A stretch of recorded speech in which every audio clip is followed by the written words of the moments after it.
ഞാൻ എൻ്റെ ജീവിതത്തിൽ വളരെ പോസിറ്റീവായിട്ട് ചിന്തിക്കാനായിട്ട് കോൺഷ്യസ് ആയിട്ട് തീരുമാനിച്ച് മുന്നോട്ട് പോകുന്ന ഒരു വ്യക്തിയാണ്. അപ്പോൾ പലപ്പോഴും എനിക്ക് പ്രതികൂല സാഹചര്യങ്ങളൊക്കെ വന്നിട്ട് ഒത്തിരി അധികം പ്രതികൂലമായിട്ട് സംസാരിക്കുന്ന ഫാമിലി മെമ്പേഴ്സൊക്കെ എൻ്റെ കുടുംബത്തിൽ സത്യത്തിൽ തന്നെ ഉണ്ട്. പക്ഷേ ഈ ആളുകൾ എന്നോട് തന്നെ വളരെ നെഗറ്റീവായിട്ട് പറയുമ്പോൾ ഞാൻ എപ്പോഴും അവരോട് പറയുന്നൊരു കാര്യമുണ്ട്. ലൈഫ് എന്ന് പറഞ്ഞു കഴിഞ്ഞാൽ നമ്മൾക്ക് ഓൾമോസ്റ്റ് വെല്ലുവിളികളെ നമ്മൾക്ക് ഒരു ഓപ്പർച്യൂണിറ്റി ആയിട്ട് കാണാനായിട്ടുള്ള ഒരു അനുകൂലമായിട്ടുള്ള ഒരു തോട്ട് നമ്മൾ അതിലേക്ക് കൊണ്ടുവന്നാൽ തന്നെ നമുക്ക് തീർച്ചയായിട്ടും അതിനെ നമുക്ക് ഓപ്പർച്യൂണിറ്റി ആക്കാൻ പറ്റും.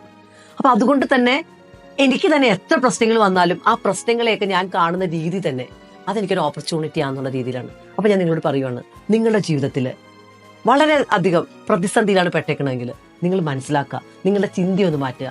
നിങ്ങൾ മനസ്സിലാക്കുക, ഒരു അനുകൂലമായിട്ടുള്ള ഒരു ചിന്ത നിങ്ങൾക്ക് കൊണ്ടുവരാൻ പറ്റിയാൽ നിങ്ങളുടെ ലൈഫിനെ ഒരു പോസിറ്റീവായിട്ടുള്ള ഇമ്പാക്ട്ഫുൾ ആയിട്ടുള്ള ലൈഫായിട്ട് ക്രിയേറ്റ് ചെയ്യാൻ ഈ ഒറ്റ ചെറിയ കാര്യം കൊണ്ട് നിങ്ങൾക്ക് പറ്റും.